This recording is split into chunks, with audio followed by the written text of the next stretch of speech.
What's up, everybody? Welcome to RBL Weekly. I am the League Commissioner, Pat Barker, joined as always by the host and creator of the Roast Battle, Brian motherfucking Moses. What's up, dude? How are you? You know, we're in a national emergency heat wave out here in Los Angeles.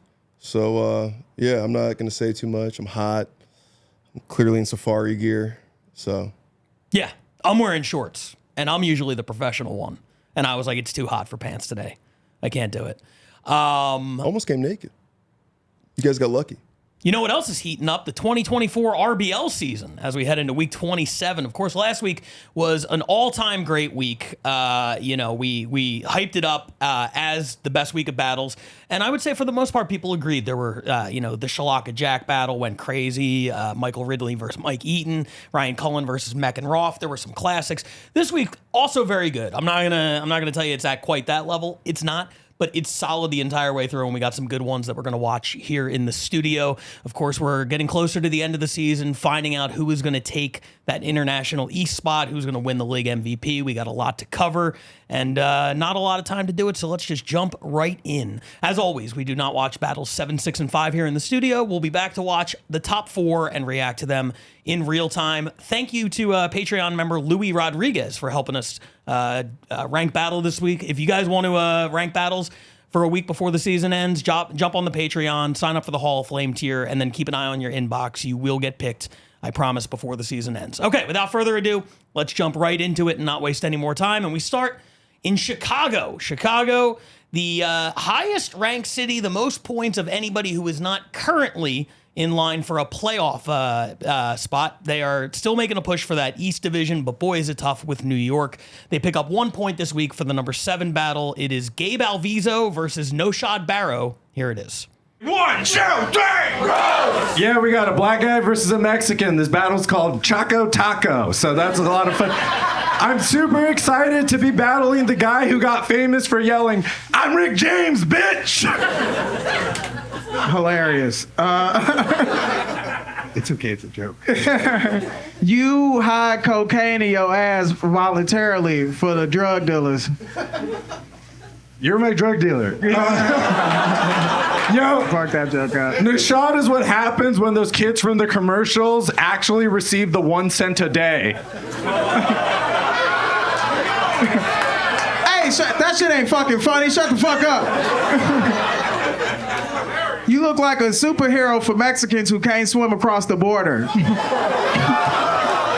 You look like I got you. I'm Vest Man. Yo, you look like you hang out in front of a Walmart asking for loose cigarettes. So, You look like you hang out in front of a Walmart making loose cigarettes. Nishad's mom was gonna get an abortion, but she missed her appointment because Big Mama's house was on cable that day. I love that joke. That's so funny. She's like, I guess we're gonna keep that. That's so funny. You collect sheet metal to make butt plugs, nigga. Yo, this is true. Nishad used to be an incel. Oh, I'm sorry. No, Nishad used to be in a cell. So. You would hit your girlfriend, but they would mess up the paint on your nails. You look like you chew on paint chips, dude. Bad teeth. Huh? No, I'm so excited, dude. This is awesome that Whoopi Goldberg started hitting the gym. So that's so fun, dude. Yeah. Dude, Shut up, bitch. I'm Rick James, bitch. Fuck your couch. I'm not the only thing that's gonna go. It's also your father. All right, that was meant. That was meant. All right, you don't laugh, you fat motherfucker right here. You gotta put on your shirt like this. Fat ass. All right. I don't. Fucking. Last joke. Dude, black people, am I right? No. Yo, Nishad's the only black guy that kisses dogs on the mouth. White people call him Bob Marley and me. Oh, okay. That's very good.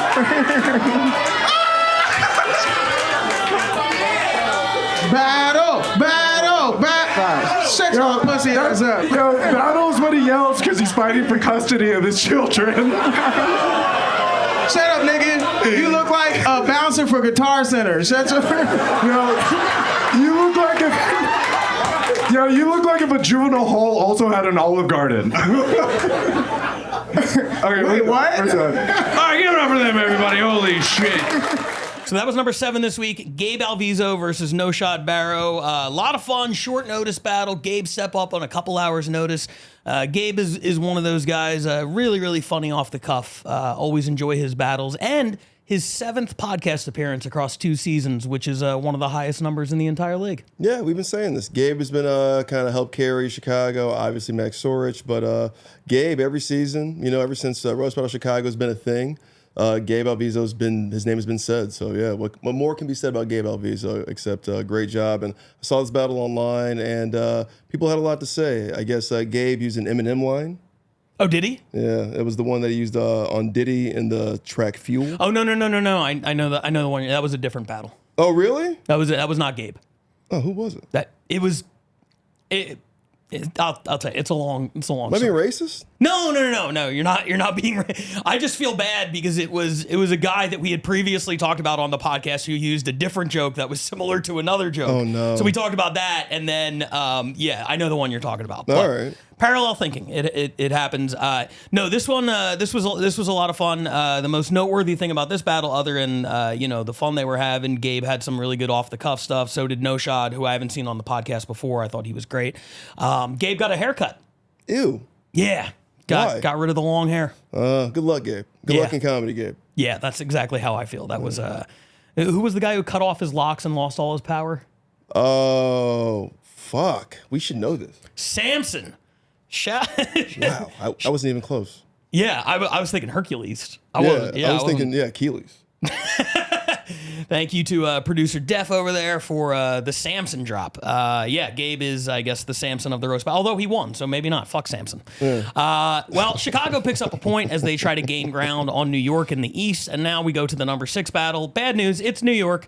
New York picks up 2 points this week to slightly extend their lead on Chicago. It's been the story of the season. Poor Chicago. Every time they can be number 2, New York's number 1. They're number 7. New York's number 6. Yeah, big one-up energy. Yeah, exactly. And this battle is a lot of fun because I think it's the first one we've had in the Roast Battle League. I could be wrong about this. I know we've done this on TV where an active couple that is currently dating.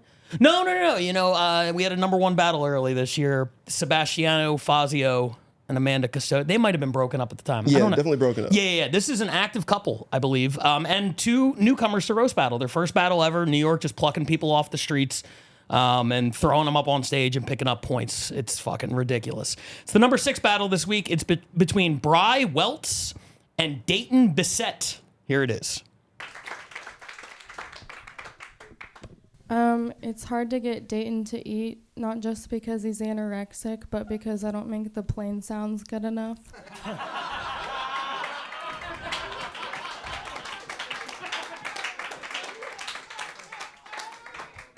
All right, first roast from me.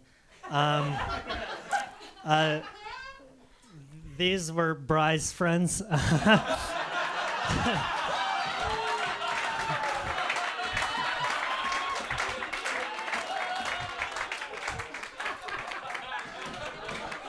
Boom, roast.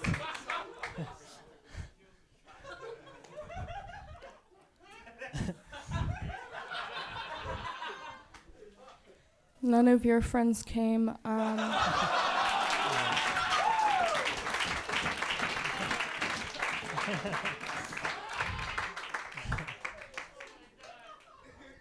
I'm super happy I ended up with someone who resembles my childhood crush, Flat Stanley.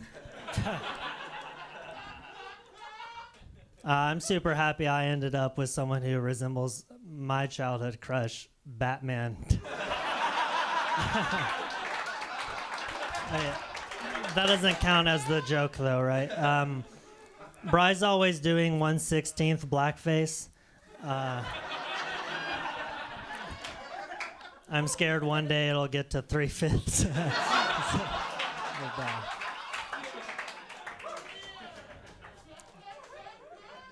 It's to cover up the black eyes he gives me.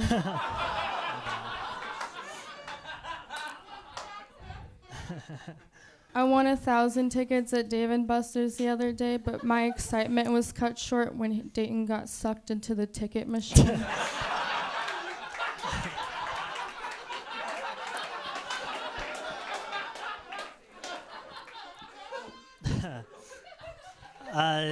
Bri wakes up a lot and complains about having dreams where I cheated on her. But I think it's cute to know that she's living her dream. Because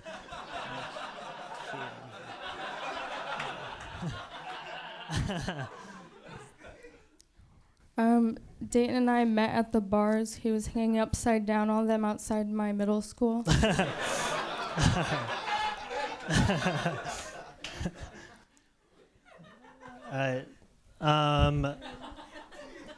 One time, Bri tried killing herself by taking a bunch of Benadryl.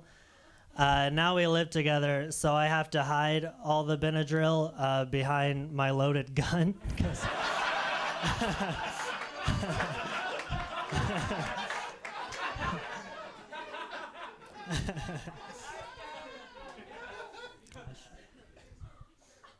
Damn. That's true.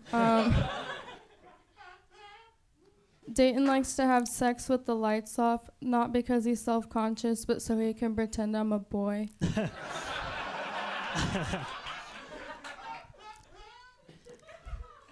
Bri is into astrology, and she always says our signs aren't compatible. So now I believe in astrology because I'm cheating on her. I am, for real. Okay. All right, so the number 6 battle this week, Bri Welts versus Dayton Bissett. An absolutely adorable fight between a couple. Wow. You know, that happens a lot. You know, you got Sarah Tolomash. Versus Joe List. And then you had Harriet Kimsley versus Bobby Mayer over in the UK. Okay. Active married couples. Active couples, you see it every once in a while. We had it years ago, like on Christmas Eve, I think, in here in the RBL or in Los Angeles. But those are always fun, especially like you have to think about them going home that night. Yeah. Well, this one was a little bit different, and I know we didn't watch it here. There was not a lot of personal shit being said. It was all kind of. It was pretty surface level. There was nothing that I heard that I was like, well, there goes that relationship. You know, I think they're gonna live happily ever after with this one, which is probably smart. You know, I got a question the other day when we were doing. I did a Patreon AMA. On YouTube, and one of the questions was, has Brian Moses ever battled? And I said you haven't. You judge down in San Diego, so I've seen you write a million roast jokes, but you've never battled. But if you were to battle, can you imagine any scenario worse than battling somebody you're actively involved with? That's insane. Yeah. Yeah, thank you. Because I'm thinking, am I a pussy for thinking like I would never do that? That sounds Who brutal. said they would? I mean, people are doing it, obviously. I mean, clear, yeah, but that's like some weird kink they got going on. That's crazy. When I saw Lewis and Kim date afterwards, I was like, of course, that's some like, oh yeah, bizarro. You guys have like, some issues you had to work out, but yeah, if you're like using this as like a way to spark the relationship, I mean, like, go to counseling. I don't know what you guys are doing. This is a sport of writing jokes and insults and wit about like your person's flaws. Yeah. Why would you do that? That's how I feel. It's different if like two people are battling and they've fucked. Like that happens a lot. All the time. The comedy scene there's a lot of that. It's incestual. Yeah, for sure. But like dating, actively, like engaged, married, like there's feelings involved with that. Yeah, dude. Yeah. Especially if you know that person's trauma, because then it's like, you know it triggers them. Yeah. I mean, I've heard Silverman even be like, you know, Sarah Silverman, like, she's like, yeah, it takes you like a month to get over things because you have to really think, do they really think that? For sure. So, like, if you have to live with that person, like, he really thinks my pussy stinks, huh? Well, yeah, and also they know your sore spots. Versus, you're exchanging info with somebody else. You're like, oh yeah, here's all the things about me. They know the shit you're not even thinking about. That's like deep in your soul. It becomes the fucking Truman Show. Yeah. Like, why would you want to live like that? Yeah. You guys are weird, but congratulations on number 6. Yeah, Congratulations. absolutely. Look, I don't think there's much to be gained from battling your significant other unless you want RBL Weekly points, in which case, fucking bring it on. Let's get more of that. We need it. Yeah, it's always entertaining. Let's keep it moving right now with the number 5 battle of the week, and this comes to us from Barcelona. Barcelona Roast Fest coming up at the end of October. That's going to be crazy. This was their last event before their Roast Fest, and it features a first-time battler by the name of Alice Russo going up against a guy who I think changed his name. I've had him in the records as Dennis Veneste. In this battle on the flyer, he was listed simply as Denisito. Ooh. Which is a very spicy name for a very white man. It's the number 5 battle this week. It's Alice Russo versus Denisito. Here it is.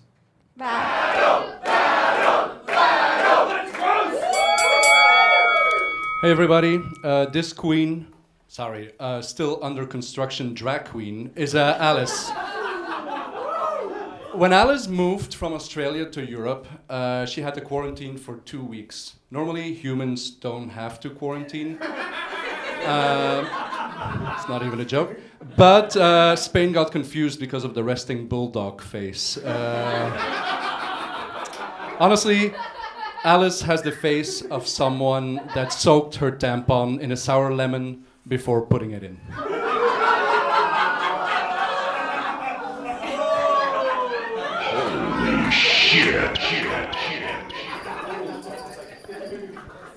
I have a resting bitch face, but I smile when I hear good jokes. That's why Dennis has never seen it. All right, guys, this is my friend Dennis. Dennis looks like he put on a Halloween costume 15 years ago and never took it off.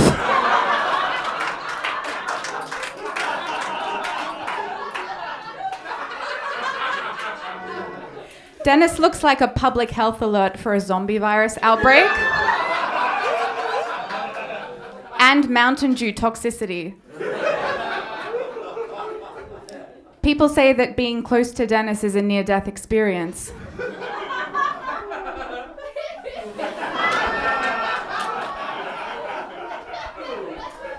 Hey, I've been rocking this Halloween costume for 15 years. Who's the winner here? I am.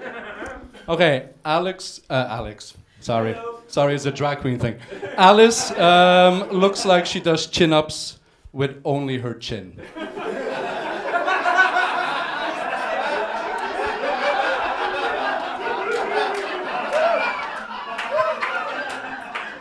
Alice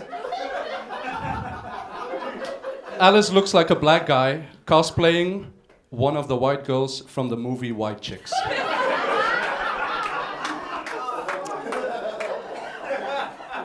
And Alice looks like Elizabeth Olsen if she ate Mary-Kate in Ashley.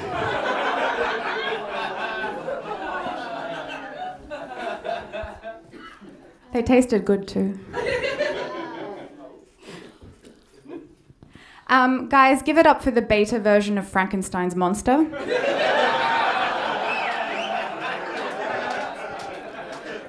Dennis lives with his dog and his collection of houseplants.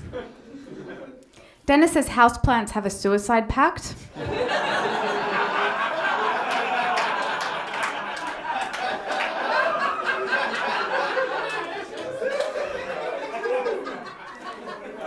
Dennis looks like every time he falls asleep, his dog tries to eat him.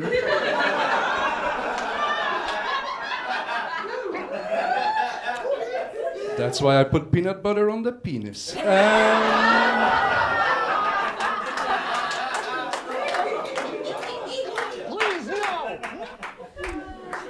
I wish it wasn't true. So, Alice has a PhD in virology, aka the study of viruses. I guess giving half of the men in Sydney chlamydia counts as practical hands-on. Her research was about trying to find a virus that could kill the invasive frog that's terrorizing Australia. Just imagine a creature so vile, destructive, and repulsive doing research on frogs. It's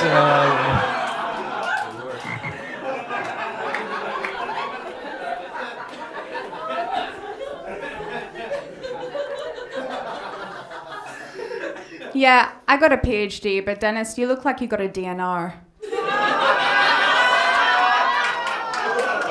I don't even know what that means, so sure.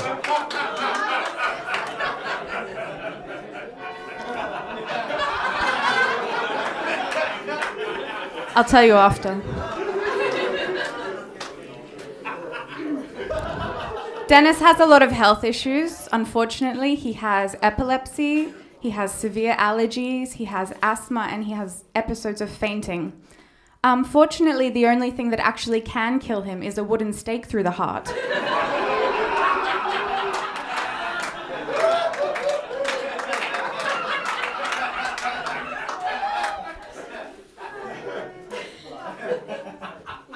Honestly, no rebuttal. I like that one.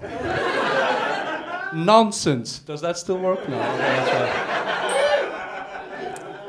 So, Alice looks like she's the lead singer of a Kurt Cobain tribute band. And honestly, it's good for you because the longer he's dead, the more you guys look alike. Look, and in all fairness, I'm not saying you should commit suicide like him. No, I'm not. But are you really that useful to society if you can't even kill a fucking frog?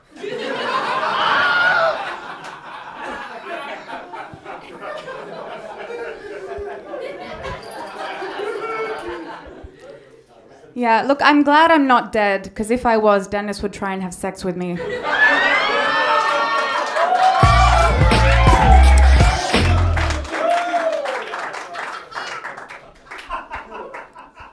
Guys, give it up for the butler from the Addams Family. You rang?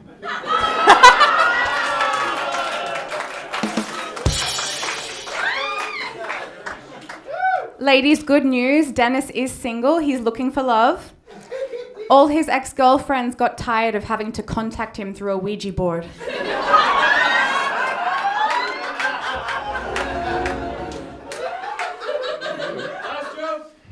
Okay. Okay, last joke. Alice has been suffering from depression ever since her mom died of breast cancer. I guess not getting things off their chest runs in the family.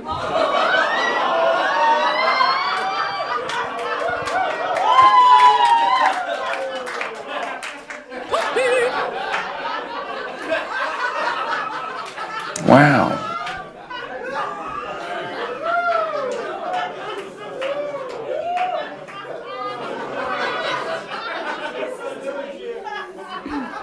All right, Count Spastica. Dennis is unemployed, and he's finding it hard to get work because of this big gap in his resume. His last job was in the 14th century, harvesting souls during the bubonic plague. There's going to be a job opening somewhere. So that was the number 5 battle this week. Alice Russo going up against the artist formerly known as Dennis Veneste, currently known as Denisito. Lot of fun.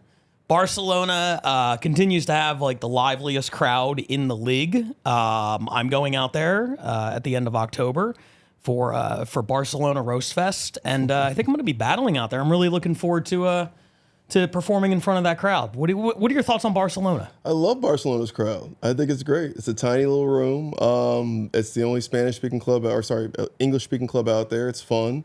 So, yeah, they've kind of cornered a market. As far as their battlers, they've got like 3 that are pretty good. You know, guys go down there from the UK that are pretty fun, and they battle the 3 good guys down there. So, good job, Barcelona. Wow. Yeah. The shade. No, I mean, like now, you know, I've gotten this question for 11 years. That question bothers me all the time. Like, has Brian Moses, roast battled? You know, I've been doing this for 11 years. Oh. Nobody's seen me do it. Yeah, you guys, if you're going to get into this, understand, yes, created it, not battling. I've made this joke millions of times. Hormoz Rashidi a legendary guy who doesn't roast battle anymore, has said it. But those who can't roast, host. But Greco, Means, and Wicks and all those guys do it. But yeah, if you notice, you know, us American blacks, we're not, you know, we take things personally. So I just don't want to like hear something I don't want to hear and then come back and like, you know, pull a school shooting or a theater shooting or a mass shooting of some sort because I heard something I didn't want to hear that I didn't know was going to trigger me. I've got some things I haven't worked out yet. And I don't want to learn through a roast battle what's really going to fucking set me over the edge. Probably better that you continue to host. Thank you. Yeah, absolutely. But I have noticed over the years, I just want to say this, you have started working way more roast jokes into your hosting than you ever did before. Right. You sneak them in there before you throw to the judge. It's always like, who do you like in this battle between X and Y? And those are really good. So I think deep down you love the art of like writing the roast jokes. That's it. But you don't want to deal with the other shit. Yeah, I was talking to CJ and CJ, our editor, our intern from Rutgers. Shout out CJ, and Colin, our producer, and we were talking about that of like one of the first roasts I ever heard was the roast of Patrice O'Neal. It was in the MySpace days. Yeah, dude. You know, like classic, our, like high school, classic. college days, right? So I remember that because you couldn't see anybody, you could just hear it. So you just loved the joke. Yeah. And you can just like imagine what was being said, imagine their friendships, and imagine things that they knew about each other. And then you got to hear all of them. And it was like they spilled everything. Yeah. Nothing was left. They burned everybody, and it was like guys who weren't there were getting burned. Yeah. It was sweet. And that's then I felt like, oh, this is the art of the roast joke. I've always been kind of like just like, you know, I love joke writing and things like that. Never really been like a roast guy. I was kind of in that like alt comedy thing of like, you guys are insulting, and there's no skill to it. And then I kind of fell into this thing, right, of being like this roast battle guy. And then, I think my love for joke writing is why we say it's a joke writer showcase. Like, end of everything, it's just like, it's that. Yeah. It's just that. It has nothing to do with insults or whatever the fuck it is or any meanness. It is just about the art of the joke writing, just the subject. Yeah. And I just love that because it's so much fun because you can imagine anything. Yeah, dude. I'll tell you, I've had a little bit of like a renaissance over the last week because, you know, when you're in this 24 hours a day, 7 days a week like we are, you definitely hit a point where it starts to feel like a job, right? Even if you're just like watching battles, you're like, oh, I gotta watch more fucking battles.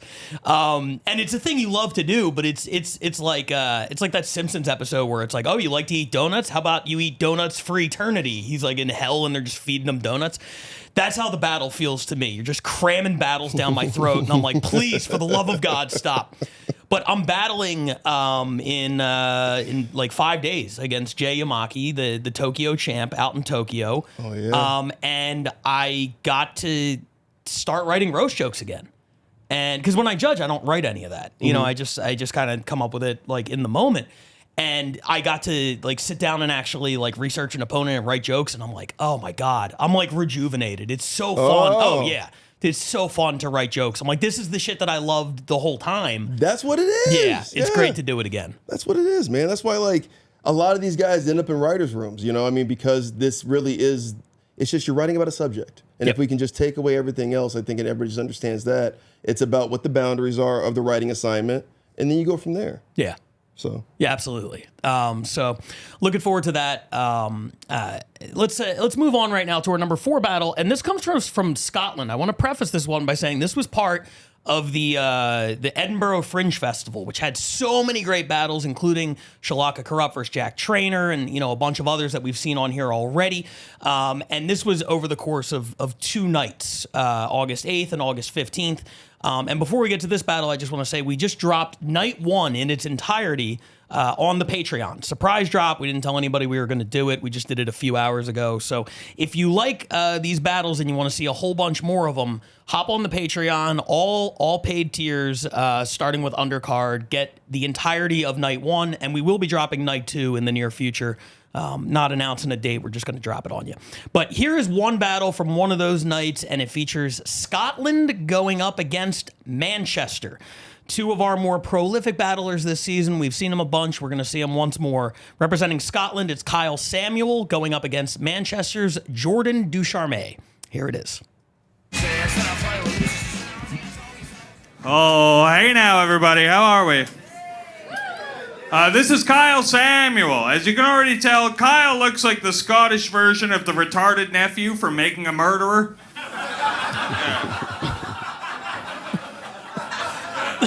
He kind of does. Kyle looks like a creative character in Tony Hawk's Pro Incest Skater. And finally, Kyle looks like he drinks on the job, which would be fine, except Kyle also looks like a bus driver. This sentient pile of shower drain hair is Jordan.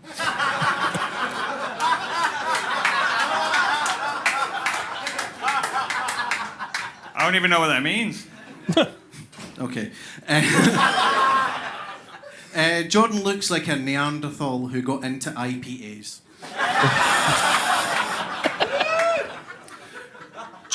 Jordan told me he likes sushi. Yeah, he likes sushi a lot like how he likes women. Cold, freshly caught, and recently shipped from abroad.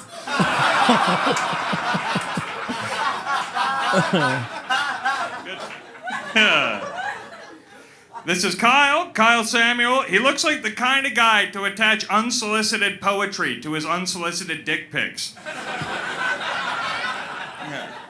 Kyle's the only guy I know that's played Fuck, Marry, Kill, where all three women chose to kill themselves.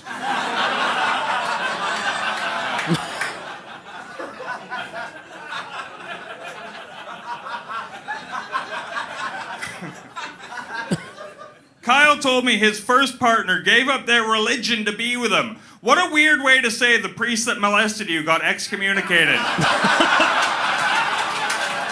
That's dumb. That's an outstanding joke.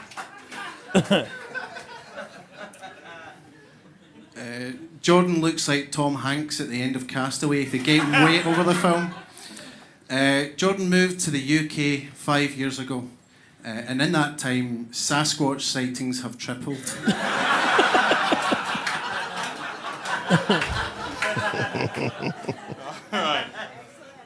Believe it or not, Kyle only learned his mom's real name at age 10. It was impossible to forget once he heard his uncle yelling it down the hallway in ecstasy. Kyle self-harms, or at least I think he should.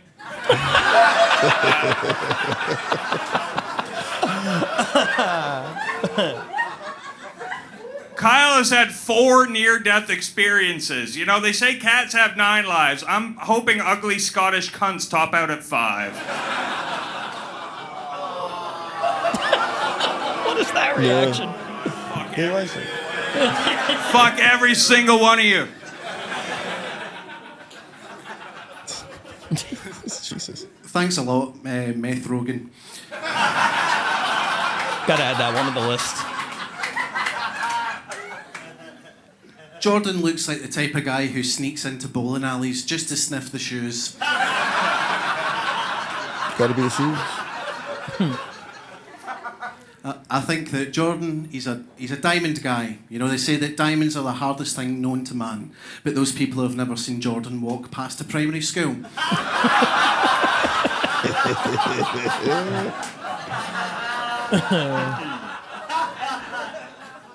All right, Kyle told me he has an embarrassing heart tattoo of his best friend's name on his ass, but you can't really see it in between the ones that say butt slut and insert here.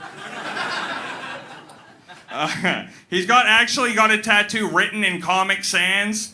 He uses it to distract the kids while he prepares the chloroform. Kyle is a charitable man, though. He actually allowed a Make-A-Wish to give him a sleeve tattoo. A blind, retarded Make-A-Wish kid. Botched it. Yep. Thanks for that tattoo, by the way.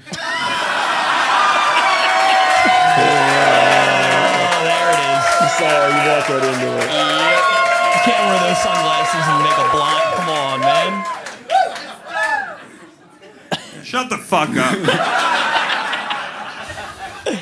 Damn.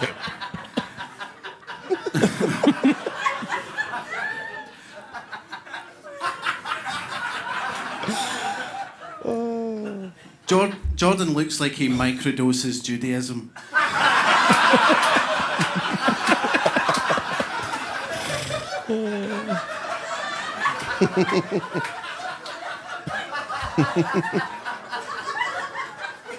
And speaking of microdosing, Jordan likes psychedelics. He likes spiritual journeys, like going on a trip. If I was to recommend a trip for Jordan, it would be to Switzerland to get euthanized.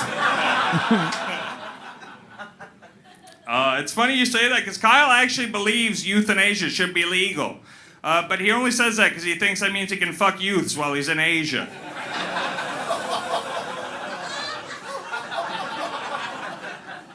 Yeah, Kyle used to be a runner, but he had to stop when he realized he kept getting slower and kids just keep getting faster.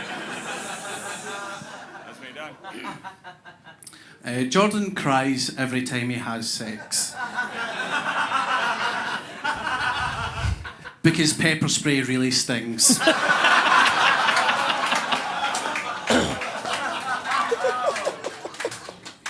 Jordan's a bartender. He learned how to make drinks from his favourite drink maker, Bill Cosby. Drink maker. Look, all I'm trying to say is whether Jordan is dishing out jokes or dishing out drinks, he's sending women to sleep. Thank you. All right. The number 4 battle this week, Scotland versus Manchester. Kyle Samuel, Jordan Ducharme. Thoughts? Man, we're just talking about hosts who roast. Good job, Jordan. I saw Jordan take something a little personally. That was funny. But Kyle Samuel's really good at this. Yeah, he's he really has some good. fucking jokes, man. honestly, probably my front runner for, I don't know, him and Meck and Roth might be my front runners for Rookie of the Year. They've both been just incredible. What about Stanek? Stanek's great too. What about Shelley? Great too. Front runners? Honestly, there's a group of like 10 you could make a case for. All right. Who else? I know Tom Goss doesn't want to be included in this, and Chris Crespo, because they battled years ago. Tom actually said to me, because I mentioned him as a possibility before, and he was like, I don't want you to count me as a rookie because I battled before. I'm like, I need you to understand something. If I make rules like that, then I have to go digging into people across the world and find out whether they battled somewhere 2 years ago in a bar. I can't do that, so you're a rookie. You just have to deal with that. So Tom, Chris Crespo, Tabitha Jones, all of those guys are absolutely part of this thing, and I'm sure there's other names that I'm forgetting. We got to put together a list, but I'm sure there's easily 10 people you can make a case for. Zach Albers in Chicago has been outstanding too, and yeah. But consistently, I'd say, for Rookie of the Year. Sure, we can make a list. But if we're being honest, the top 3 are probably McEnroe, Stanek. Stanek beat Tabitha, so I kind of pulled her out of there. Shelley, maybe, because she beat Luna. Undefeated All-Star Game MVP. Big resume builders. Mm-hmm. And then, obviously, this guy, Kyle Samuel, just because, just Kyle alone might have some of the best jokes of the year. Yeah. I mean, like, pound for pound, if you take some of like Kyle's jokes, put it against anybody's, he sticks out a lot. Rookie or not, like his jokes are seasoned. He's really good, and I'll tell you, if we're making that list, I'd throw Jordan on there too. Imagine you have an expansion city in the lead in a division, which includes London, the international champion last year. You yourself have made 5 appearances on the podcast. You're putting points on the board for your city. I think he's got to be on the list too. Obviously, the list, it shrinks when you get towards the top, but I think there's a lot of people you can make a case for. But Kyle Samuel, I think right now it's tough to beat. It's tough to beat. All of his battles are really, really good. So are Meccan's. Yeah, I know. Like those I do. Yeah. Him versus Meccan's going to be good. If that's going to happen before the end of the year, if they can make that happen, I know you're the commission. Put those little secret coding things out there. But yeah, that would be fun to see those two. Well, could also be a good battle next season.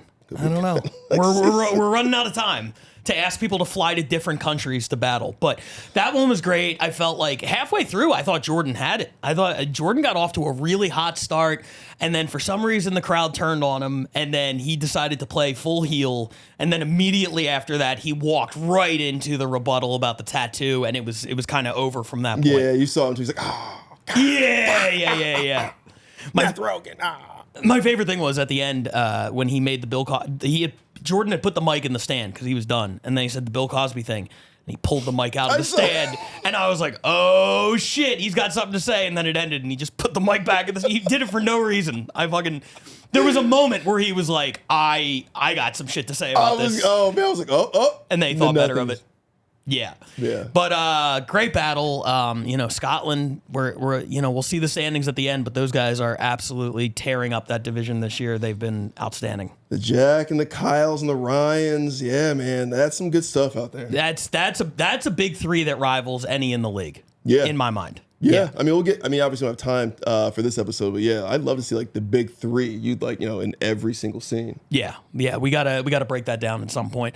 But for now, let's just jump into another battle. And this is a really interesting one because this comes to us from, a place we haven't seen a lot of this season. But it is their grand finale of their yearly tournament. I'm talking about Australia. Now, Australia runs their shows in a venue that I'm blanking on the name of right now. But once a year, they have their yearly tournament culminate at the Sydney Comedy Store, which I don't believe has any relation to the one we hang out at. No, or the one in London. Yeah, exactly. They just stole the name. And we're allowing it, I guess. But I mean LA, the Comedy Store here, they're like, yeah, go ahead. What are we going to do? So once a year, they come together at this venue, and they have this big 3-round battle to conclude the tournament. And that's what we're about to see here. It's a lot of fun. It is the 2 finalists, Joseph Bender and Rodney Owen. It's number 3 this week. Here it is. Ladies and Joseph Bender, Rodney Owen, final battle. Let's roast. All right. So Rodney told me that he used to work as a chef. Turns out that was just fucking KFC. He also used to work at Lifeline. Turns out that's also what he calls KFC. Now he works as a disability counselor. It's fucking KFC, man. What the...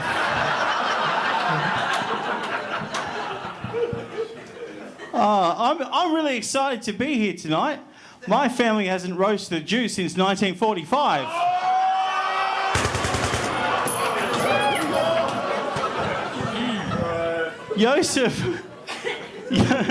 Joseph catches the train to work, but he only buys a one-way ticket. Yeah, you see, because usually when Jews catch the trains, most of them don't come back.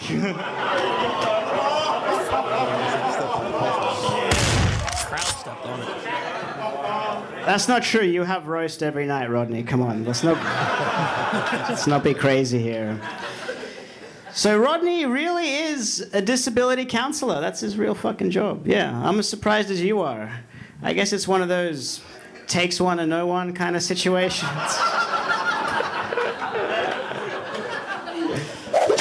Thank you, Kevin can't eat bacon.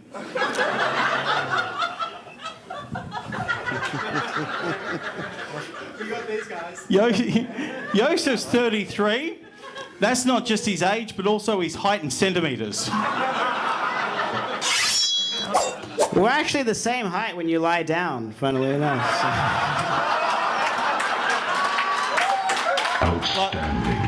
Like when I lie down and my dick's hard. Like that? That's what you're talking about? That's not what I'm talking about.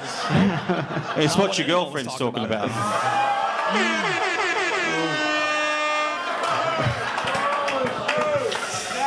Thank you, Fat GPT. This DJ is going to get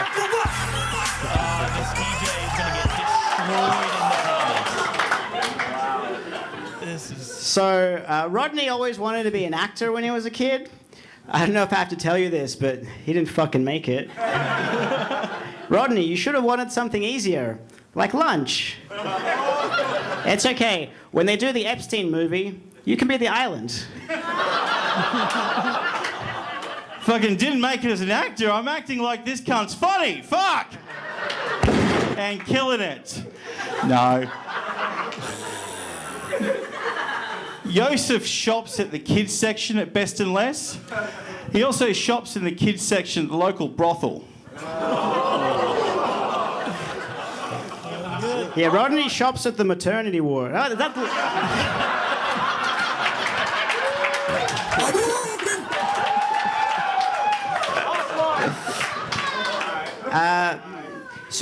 Rodney's married. He met his wife on the apps, Uber Eats, and I don't know what it is. Like, it's not your looks, it's not your personality, it's not your sense of humor, it's not your general ability to make people comfortable. Maybe it's because you eat her pussy like you just found food in a dumpster. But around the same time you got married, you also got swine flu, which you could have avoided, man. You know you got to wear protection. You got to wear a condom, even if it's with your wife. Ain't nobody got time for that. Let that sink in a bit. Joseph recently got a tattoo in honor of his grandfather. It's just a bunch of numbers running down his arm. Emotional damage. Rodney got the local Chinese restaurant tattooed.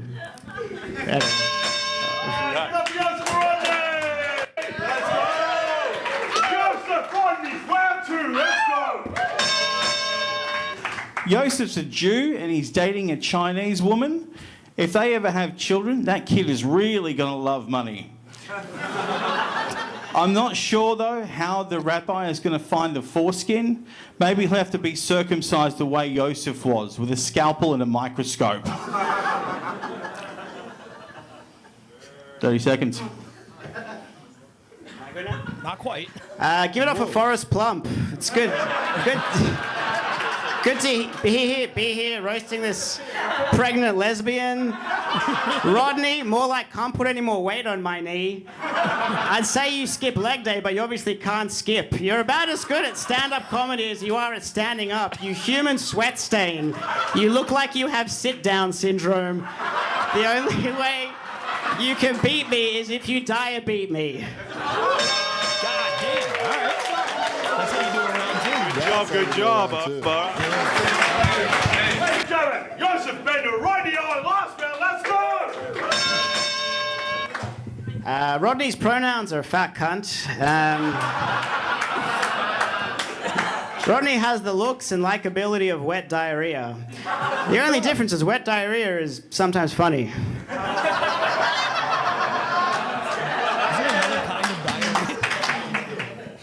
Joseph's known as the Woody Allen of the Sydney comedy scene, not because he's Jewish, because he's most likely to fuck his stepdaughter. Outstanding. Thank you, Jabba the fat fuck.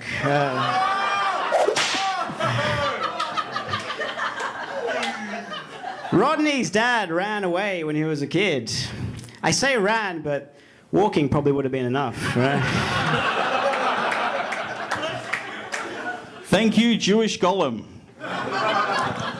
Thank you, Mount Doom.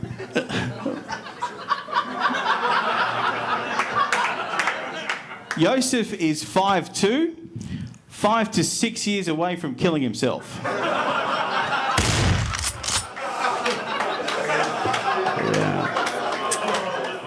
I think the only thing more stressed than people listening to Rodney's comedy is his heart. Or maybe it's his legs. I don't know. Look at those chicken legs. You look like Deadpool's regrowing his legs or something. Outstanding. Joseph spent more time in the closet than Anne Frank. Joseph also looks like a retarded kid who wished he was big. Very good, very good. Thank you, Peter-Phile Griffin. That's for you. That's for you, buddy. That's for you.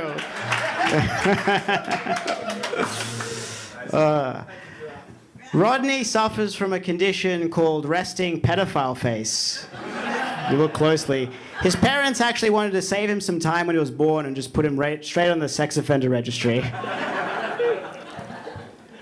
Joseph took up Toastmasters to get over his fear of public speaking.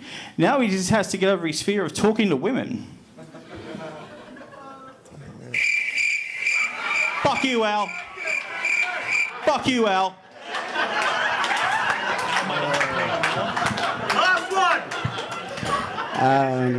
Rodney, you're the only adult I've ever met who looks like they have alcohol fetal syndrome.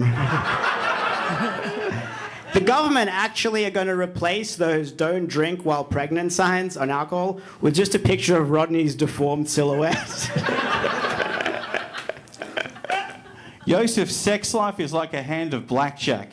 If it's under 16, he'll hit it.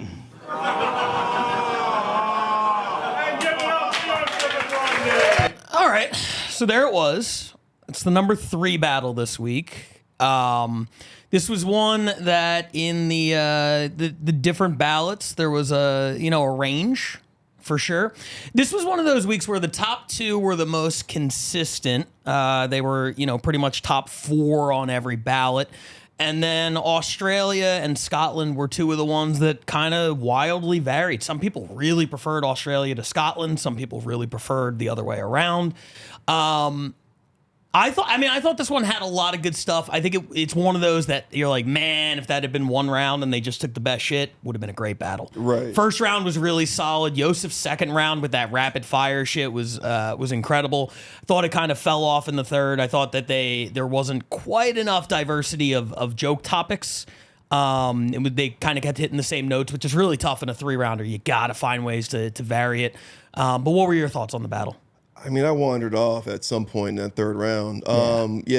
Yosef was really good in the second round. Some really big, strong, traditional jokes and the pops that came with them in the first round between both of them, Rodney and Yosef. So to kind of get into it, I was like, oh, this is going to be fun. But then I was like, oh, shit, this is a 3-rounder. I knew it was going to kind of run out because they were just hitting the same joke into it. There was a point, even Rodney in the second round was like, I'm going to do like 30 seconds. I got 2 jokes. Yeah. It was like, oh, this is going to be bad. And there was a point where I just like, I don't even remember the third round at all. I was just wandering off because it was Yosef's calling him fat in a bunch of different ways, like just skinning a fat cat in a bunch of different ways. By the way, great work, Yosef, of just of finding 16 or 9 different ways to call that man fat. Right? And waiting until the third to call out how small his legs are.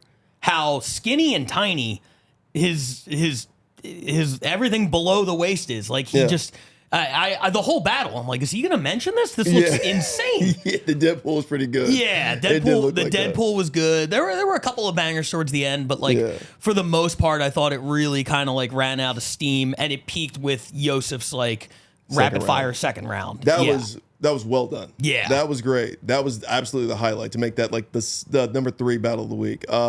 And then Rodney, I got to give it to Rodney. I mean, he was doing the traditional roast battle thing, which is, all right, we got a small, tiny white guy who's Jewish, anti-Semitism, and, pedophile shaming. Yeah.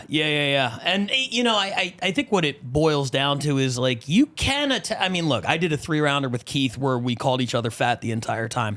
But you have to find different ways to vary the setups, and you have to make sure the punchlines aren't exactly on the same thing. If you want to do 3 rounds of Jew jokes, you do all your Holocaust stuff in round 1, right? This is crazy. I'm breaking down a strategy. Like, I feel like Madden with the telestrator. You got your Holocaust jokes here. Yeah, boom. you know what I mean? Right? It's insane that this is what I'm doing with my life. But if you're going to do it, like, break down the subdivisions of racism and like separate them. You know what I mean? You can't circle back to the Holocaust stuff by round 3 because it's like you did it and now it feels like tired. We saw the tattoo joke coming, the Anne Frank thing. It was just like, all right. I mean, you combined a homophobic joke with him being Jewish and the Holocaust. Right. That was great. There's combos in there. Some points you get for that. It's just tired at that point. We're all tired of it at that point. Also, it's very funny to me how he's like, I don't know how they're going to circumcise the baby, find the dick on that baby. It's like, you're implying that the baby's going to have a small dick. Don't they all have baby dicks? Yeah. They're called whatever. But enjoy. Yeah. We'll fix that in post. Enjoyed the battle. I thought there were really some great moments. I just think, man, that's a 1-rounder. It's that bangs if you take the best from the entire thing. So a lot of good stuff. Congratulations. Also, it's really tough to do a tournament and then have to do a 3-rounder at the end. Those guys both went undefeated throughout the tournament and deserve to be there. So congratulations to both of them, especially Yosef Bender, the 2024 Australian roast battle champion. Yeah. For the top 2, we are going to move back to the States here, and we are going to start in Northern California, where the Bay Area is really making a run at this thing. They've had a nice season. They're not going down they're going down swinging. And part of that is the guy who runs the scene. He's stepping up. Same way we saw Jordan earlier, where he's like, hey, I'm going to try to do everything I can to get my team across the finish line. Josh Means, who looks kind of like Jordan in a way, if you think about it. Yeah. Yeah, just weird, like, hairy gingers being like, we run this shit. This is what Roast Battle wants. It's what they're going to get. And this is Josh stepping in on a show he was hosting and just being like, grab someone else to host this battle while he goes up against a newcomer. I think this is the first battle ever for Avery Dower. It's the number 2 battle this week. Josh Means, Avery Dower. Here it is. Avery Dower, who wants to go first? That's all you, boss. All right, I'll go first. Everybody make some noise for my opponent, Avery Dower. It's his first roast battle ever. The host is so lost. His name is Avery. His parents named him after what they want in a son, a very different one.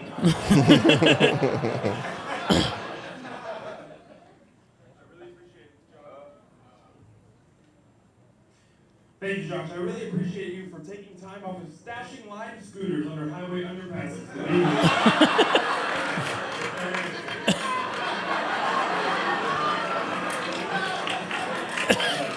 Josh's dad passed away a few years ago as a result of a drug addiction, as you heard earlier. That never got to Josh, though. It never got to him, his whole family. They got drug addictions. It never got to him. It wasn't for lack of trying, though. He's so skinny, every time he tried to shoot up, the needle would go straight through his arm. Avery used to play wheelchair basketball for the University of Arizona. But he didn't get any playing time. How are you riding the bench while riding the bench? Now you're standing up, you're shooting threes as a 3. Fucking Steph Curvy over here. You look like the 4th rejected Rice Krispie mascot, Smack. John, you look like the groundskeeper Willie joined Al Qaeda. All right, good one, Michael J. Foxworthy. Avery's going to school for film. Good old M. Night Shakes-a-Lot. He had to drop out because every scene he filmed looked like a car crash. Josh, you look like a leprechaun if there was fentanyl at the end of the rainbow. Alright. Hold on. I got more. I wasn't done yet. I didn't know you could step high enough to step on my joke. Josh looks like he just stepped out of a time machine from the Irish potato famine of 1845. Alright, Avery's nickname is Tomato because you can't tell if he's a fruit or a vegetable.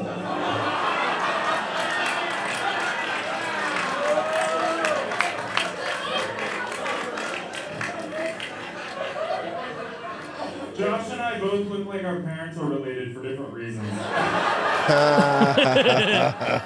Oh no, it's so fun battling this future Kill Tony regular. He tends to fall in love with lesbians. Every girl he dates tells him they're lesbian, which is just easier than saying they already have a vibrator. I'm so shaky, I got one of my legs, bro. You know, Josh has very distinctive personal style.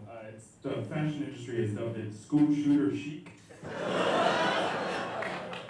Josh works as a special ed teacher in a school, and I can tell you from experience, we only accept one of our own. we probably just walked in there senior year, high as fuck, right? And they were like, "You are a king now, you cannot leave." I've got one more, hang on. I'm getting this rude thing off. I wrote it, I'm gonna say it. He has CP, which is why his legs are bent all wonky, but his arms are gonna be bent backwards when the cops find that CP on his hard drive.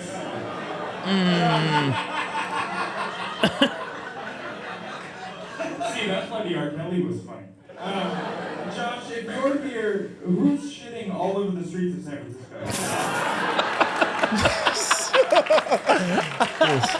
That's a good question. The answer is everyone. That was the number 2 battle this week. Avery Dower, his debut against Josh Means, who has been doing this nonstop for years. For Josh to pick someone who has never battled before, give him the worst mic, and then lose is impressive. Nicely done, Josh. Great work, Josh. He had some good. Yeah, I mean, he had some good shit. They both had some good shit. For a first battle, I thought Avery was outstanding. No, I thought it was generous that Josh is going to battle Ricky Pearsall, so he has something to do because he can't play football because he got shot in the chest. Anyway, I had to be topical there. No, that was fun. That was that Kill Tony thing. I was gonna say, I was like, I see you, Josh, trying to get us some views here. Yeah, doing the Kill Tony thing, getting yourself a disabled person so we get the views up. Yeah, that was fun. Avery, very formidable opponent. I see why Josh battled him. I didn't know Josh was a special ed teacher. Yep.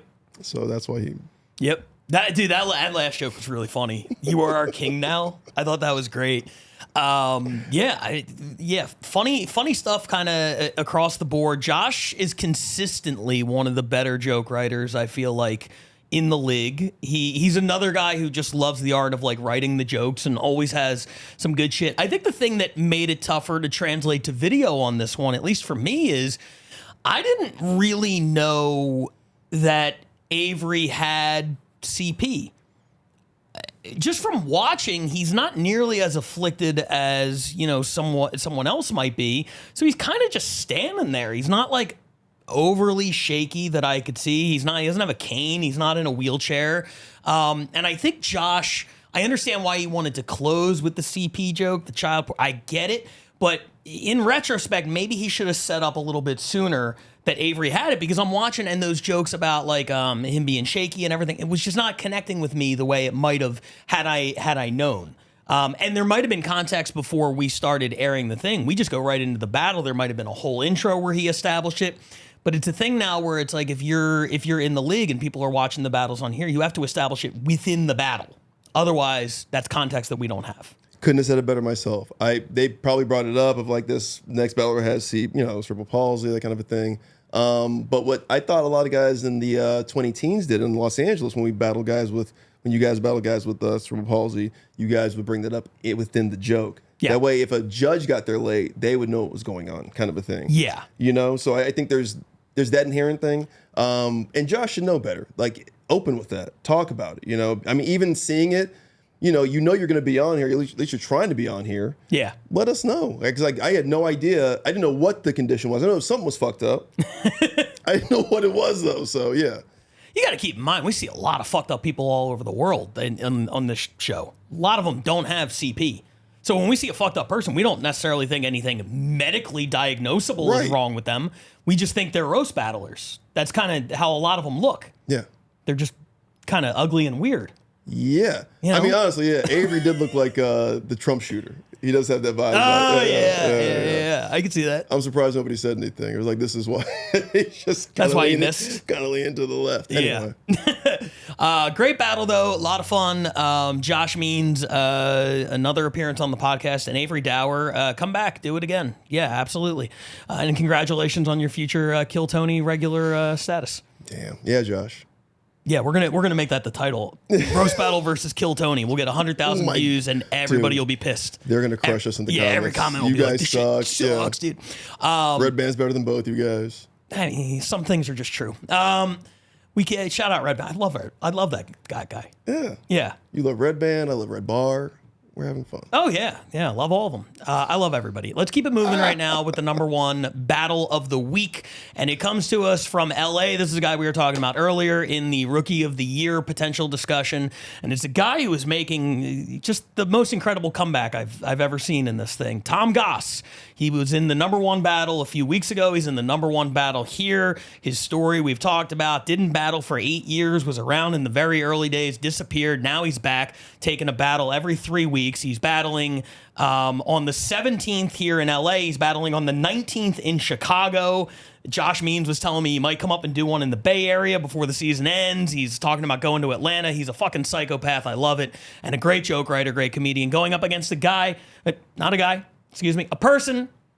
Going up against a person who, I saw this stat today when I was updating all my records. 4 battles this year to make it on the podcast.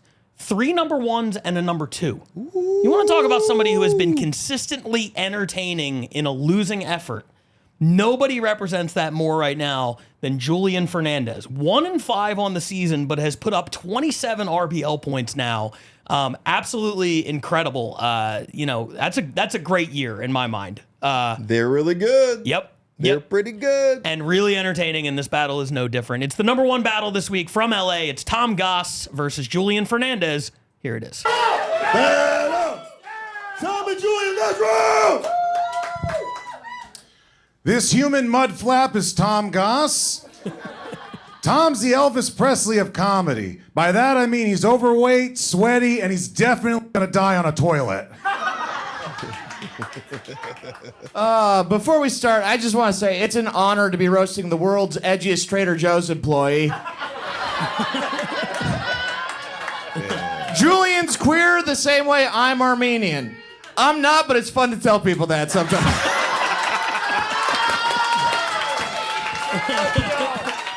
It's good. It's good. Me and Tom traded info, and I was very surprised to learn that Tom fucks. Then I was sad to know that Tom fucks. Speaking of disgusting visuals, Tom is the byproduct of unprotected sex at a hometown buffet. Yeah, you fat bitch! There you go. Thank you, Josh. Yeah, Julian told me that they lost their virginity to a stripper they paid $500 to. Shortest pole she's ever worked. That's not a stripper. That's a hooker. You should really have more respect for what people identify as. Good. It's good. God damn. That's really good. Guys, keep it going for alt-right Porky Pig over here. I mean, make America great again. Tom told me his first suicide attempt was a cry for help. So now I guess we all know why the little piggy went wee, wee, wee all the way home. Julian's suicide attempt was just like their gender, for attention. Yeah, turn on him. Me and Julian both have suicide attempts, okay? The difference is when they find my body hanging, it's a tragedy. And when they find Julian's body hanging, it's a piñata. That's right. Me and Tom have both attempted suicide. Me because of depression, Tom because I assume he owns a mirror. Tom, look at you. You look like a stepdad who fights other stepdads. That's fucking great. That's fucking great. Julian works at a theme park. What's the theme, bud? Dying alone in your parents' garage? Dude, I knew this was going to be a good battle. I mean, look at Tom. He's built like a mini fridge. Tom really looks up to Grimace because they're both full of milkshakes and have no neck. Fuck me. All right. Julian used to work as a strip club DJ, and now they're just Ricka retarded.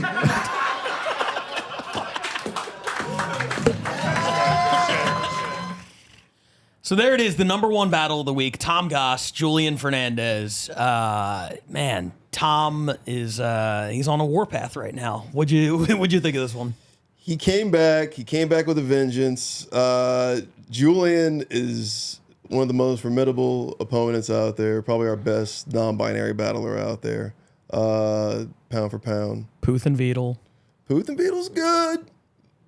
All right, let's not get off track. Yeah, but Julian gets in there because, all right. They're both great. I want to see it, actually. Both great. Yeah, I absolutely. Got to do it. See all of them battle. Yes. But yeah, Royal Tom Rumble. there's nobody beating Tom right now. I haven't seen anybody in the last 3 battles he's been on this program. Yeah. He's on a warpath. You're right. Yeah. He's you could tell he's like he like woke up from a long nap. You're just really refreshed when you get a nap in the middle of the day. That's where Tom is right now. He's got Rip the Van edge Winkle. where like a lot of LA is like exhausted. Like we've been doing this for years. And he's like, I'm here to murder every one of you. He does this everyman thing, but they're really, really smart jokes. It reminds me of like old school San Francisco battlers. They would come down and kind of like build layman's terms with us. Kind of like, I forget the guy's name now, but he was a friend of yours. He wrote for Al Madrigal. I forget his name now. Brendan Lynch. Yes. Yeah. He's got like, he used to have that style, right? Brendan would make it real easy, but they were like so layered, right? Yeah. Deep can kind of do it a little bit, but Tom Goss does like, it's just everybody gets it, but they're so layered and so good. That strip club sex worker joke dude. is one of that's an all-timer. It's so good. And against his opponent, man, Tom, you're really good at this. Yeah. And he's queer in the same way I'm Armenian. Yeah. I'm not, but it's fun to tell people that sometimes. So silly and just so likable. He cracked the code on, how to be just super likable, have really well-written jokes, and also did something really smart here that I think a lot of people don't do when they are, and look, maybe he thought that his last 2 jokes were the biggest haymakers. I don't know. I think a lot of people backload their shit. So they're like, I want to close with like a haymaker. Open with one. Put a couple up front. Yeah, just punch your opponent in the mouth right away. Have them playing defense from the beginning. And then, still put strong shit towards the back. Write 5 good jokes. That's the goal. But, like, definitely open with something super strong. I always tell people that. Like, don't build. Because by the time you start building, it might be too late. It might already be over. Interesting. I kind of like that. It's almost like, front load your thing and then maybe have like your second best joke last. But front load all your good stuff up front, and who really cares about the middle, I guess? Yeah, pretty much. It's like Mitch Hedberg used to have that joke where he's like, stand up is like you got to start strong and you got to end strong. You can't be like pancakes. You're all excited at the beginning, but by the end, you're fucking sick of them. Yeah. But yeah, start strong, end strong, and then the middle, take some chances, try some different shit. Let's take a look at the standings before we get out of here. LA picking up 7 points as they move closer to New York for that #1 overall seed. The Bay Area, hell of a season. Bay Area is creeping up on Chicago for that #1 non-playoff city. Not that gets you anything. Maybe in the future if we have a wild card spot, but I guess bragging rights. But they're still plugging away, trying to catch LA. Season's not over yet. Of course, Austin and Denver have had great years. In the East, it's New York over Chicago. Chicago still trying to make a run there. Let's look at the international side real quick, because that's where we had most of our movement this week. Scotland picking up the 4. Barcelona leapfrogs Toronto. It's been a rough second half of the season for Toronto. We haven't talked about it. I think it's been 12, 13 episodes since they've been on the pod. I know they're getting in the comments like, what do you guys have against Toronto? I don't know. There's a whole ranking committee. It's not just me. This isn't because of Kawhi Leonard. He made the shot. It broke my heart, but that's not why you're not on the podcast. Great clarification. Yeah, a lot of non-Philly guys are also not putting you guys up there. So I don't know. Keep working. And then in the international East, Manchester expanding their lead over London, picking up 2 points. We did a lot of talk about how once London, runs their tournament and shit, it's a wrap. I don't know. They're down by 10, Pat. They'll be fine. Okay. One #1, Manchester. I mean, Manchester has to do a lot of shaking and moving just to get there. They are, though. Manchester's got a big event coming up. They're going to Scotland. They're trying to make this thing. I'm saying if I'm laying odds on this thing right now, yeah, I have Manchester as a slight favorite over London to finish first. Okay. And don't sleep on Tokyo because, me and Keith and Kim Condon are about to go out there. I didn't even think about and that. have some crazy battles. So London. Look, they're only they're not even 20 points behind. You get 3 #1s out of that. Some #2s maybe. We'll see. That division's going to be a lot of fun. Of course, Australia. Shout out to them for getting into double digits. It's been a tough season, but 13 points at least puts them in the conversation. There are certainly cities worse off than them. That is interesting. That Tokyo Fest is going to be wild. Barcelona, too bad it's after the season. You guys would have got some points too with your Roast Fest, but that Tokyo Roast Fest, that is great job, JJ Wackrat. That is Wackrat, whatever you would call yourself these days. That's going to close your season so strong. London, you've been kind of like playing, kind of laying in the fields a little bit like a tiger, waiting to strike. But Tokyo, that is great strategy. I'll say this. And last week it was the Shalaka battle, and everybody was like, oh, London this, London that. That was technically Scotland. London got, a few points for it. But the last 2 weeks, London has submitted their own battles, and they have not charted. So this is definitely not a matter of like, oh yeah, we're just taking our time. No, they're going for it. They're just not. The battles have not made the countdown. But like you say, it's only 10 points. Anything can happen. It's been a great season. 27 weeks down, 8 weeks to go. We're marching towards the championship. Check us out on the Patreon. Buy merch. We got a new line of merch coming real soon. Keep an eye out. Every Tuesday, we drop RBL Weekly. Every Thursday, it's a new full-length episode from either the Belly Room or Jam in the Van or the Mothership. A lot of good stuff coming up. Anything else to add? Wednesday, All-Star Game, free on YouTube. Really? Free on YouTube. All-Star Game drops Wednesday. Love it. You're going to love it. Who hasn't seen it on Patreon? Patreon tier loves it. Yep. You guys are getting it for free. All you fans who don't subscribe to the Patreon, now you get it. Now you see why this is the best roast league in the world. This is the best show we probably did all year. Hell yeah, dude. It's the first time hearing of it. Very exciting. You're watching this on Tuesday. Tune back in tomorrow. The All-Star Game is coming out. And look forward to that. What else? Montreal. You've got about 11 weeks left. If you get number ones, you can get there. Let's roast. Nobody's listening there.